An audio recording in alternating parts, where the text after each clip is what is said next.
Today I am going to discuss the topic of electrochemistry. Electrochemistry is the branch of chemistry that deals with interconversion of electrical energy and chemical energy. Electrochemistry is concerned mainly with the electrical properties of electrolytes. Then what is meant by conductor and insulator? Conductor is a substance that allows the passage of current through it. An insulator that does not allow current to flow through it. Then what is meant by electronic conduction and what is meant by electrolytic conduction? Electronic conductor is a substance that allows the passage of current without undergoing any chemical decomposition. Electricity is produced due to the flow of electrons. So it is called electronic conduction. What is meant by electrolytic conduction? Electrolytic conduction, these are the substances that allow the passage of current with undergoing chemical decomposition. Here flow of electricity is produced by the flow of ions. Ions produced from electrolytes. These are electronic conduction and electrolytic conduction. Metal alloys graphite are examples for electronic conductors. Electrolytic conductors means acids, bases and salts. Before I discuss the conductance of electrolytes, it is essential to understand what are strong electrolyte and what are weak electrolyte. Strong electrolytes are completely ionized in aqueous solutions. Weak electrolytes are partially ionized. That means it is not completely ionized. Examples for strong electrolytes, HCl, H2SO4, etc. For weak electrolyte, weak acids, weak bases are examples for weak electrolytes. These are the basic terms to understand in electrochemistry. What is meant by Ohm's law? Ohm's law means when current flows through a conductor, voltage is directly proportional to the current. Then we know that the terms conductance. What is meant by conductance? Conductance, it is the reciprocal of resistance. Conductance, the term is denoted as G. Then what is meant by equivalent conductance? Equivalent conductance means conducting power of all the ions produced by 1 gram equivalent of the electrolyte. It is called equivalent conductance, lambda EQ. That is equation K into 1000 divided by N. N represents the normality because it is 1 gram equivalent. Then what is molar conductance? Molar conductance means conducting power of all the ions produced by 1 gram mole. So the equation becomes lambda M equal to K into 1000 divided by M. M is the molarity. I want to discuss variation of molar conductance of strong electrolyte and weak electrolyte with dilution. This behavior can be explained with the help of graph. From this graph, concentration is plotted on x-axis and molar conductance is plotted on y-axis. What happens? The behavior of strong electrolyte and weak electrolyte upon dilution. First, we have to consider the behavior of strong electrolyte. From this graph, in this direction, dilution increases. This means that this point, it is the low dilution. And this point, it will be the high dilution. Strong electrolyte molar conductance value is very high compared to the weak electrolyte. The reason is, strong electrolytes are completely ionized. Then again, upon dilution, molar conductance value increases steadily and slowly. Because number of ions increases. Number of ions increases means mobility increases. Interionic attraction decreases. So the value increases. Then the strong electrolyte graph becomes linear. Then what about the behavior of weak electrolyte? Compared to strong electrolyte, molar conductance value for weak electrolyte in the initial stage, that means low dilution, it is the low value. Because weak electrolyte is partially ionized, not completely ionized. This means that number of ions producing is less. As a result, molar conductance value will be low. Then upon dilution, number of ions increases rapidly. As a result, molar conductance value increases rapidly compared to the strong electrolyte. From the graphical representation, we can understand that strong electrolyte graph becomes linear way and weak electrolyte graph becomes curved portion. So, from the strong electrolyte, we can extrapolate to the y-axis. we will get the molar conductance at infinite dilution. Infinite dilution means degree of dissociation is complete.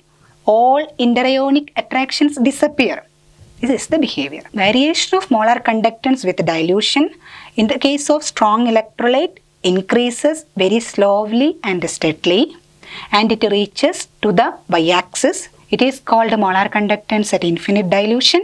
In the case of weak electrolyte, the increase of molar conductance upon dilution rapidly. The reason, number of ions increases, mobility increases, interionic attraction decreases. Then what is meant by degree of dissociation? We know strong electrolytes are completely ionized. Degree of dissociation will be equal to 1. In the case of weak electrolyte, it is not completely ionized. Some electrolyte will be ionized and some electrolytes remain in the unionized form. So it is the ratio between this ionized form and unionized form. It is meant by degree of dissociation. Degree of dissociation represented as alpha. Alpha equal to lambda mc divided by lambda m0. We have already discussed the graph variation of molar conductance strong and weak with dilution.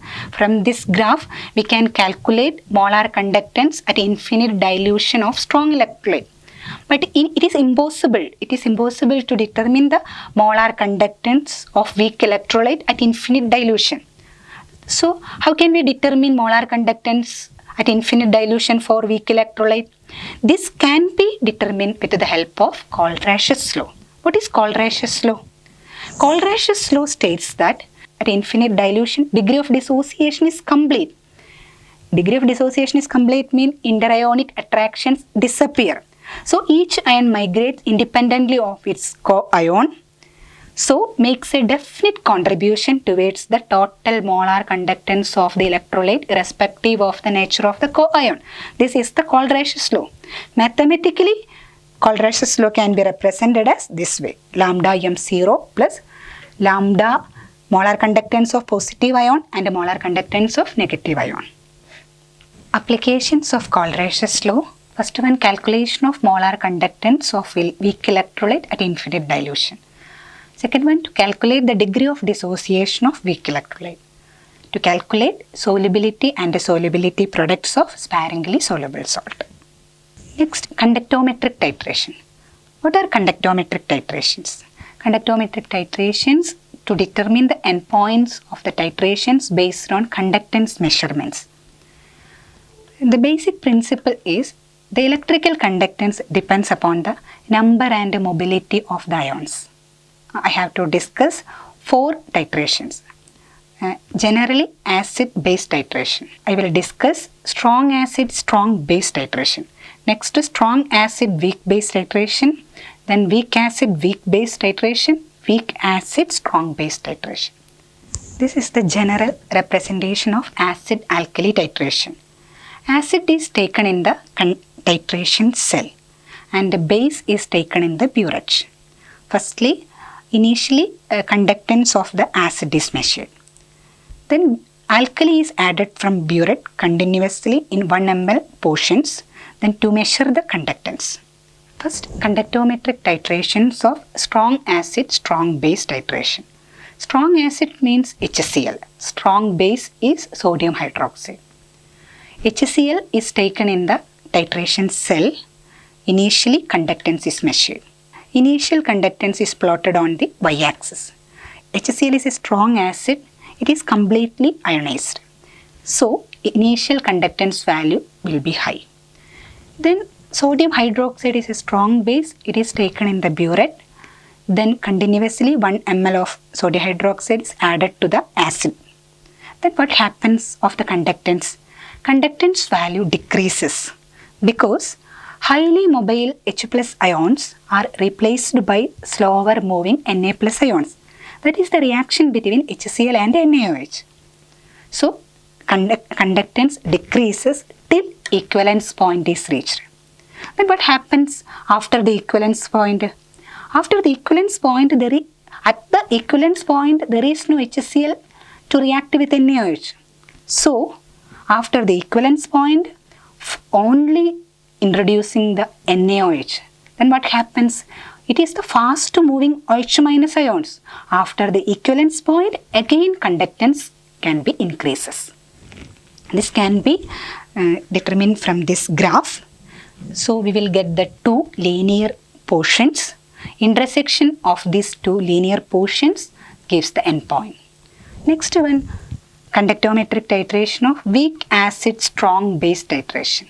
Volume of alkali is plotted on x-axis, conductance is plotted on y-axis. Firstly, weak acid is taken in the titration cell. Weak acid means initial conductance will be low because it is not completely ionized. Then after adding strong base to the acid, what happens to the conductance? Conductance increases because from the acetic acid react with the sodium hydroxide to form the strongly ionized salt CH3COONa.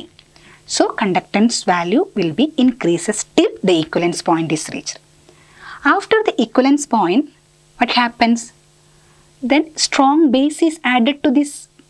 Then strong base means faster moving OH minus ion. As a result, conductance value increases after the equivalence point.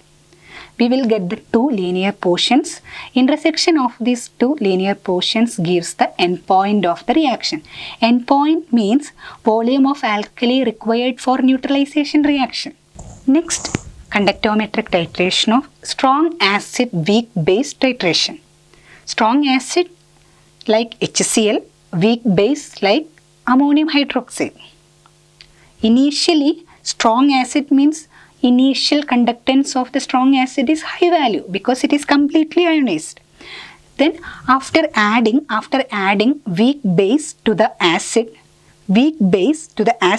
what happens to the conductance? Conductance value decreases. Conductance value decreases till the equivalence point is reached.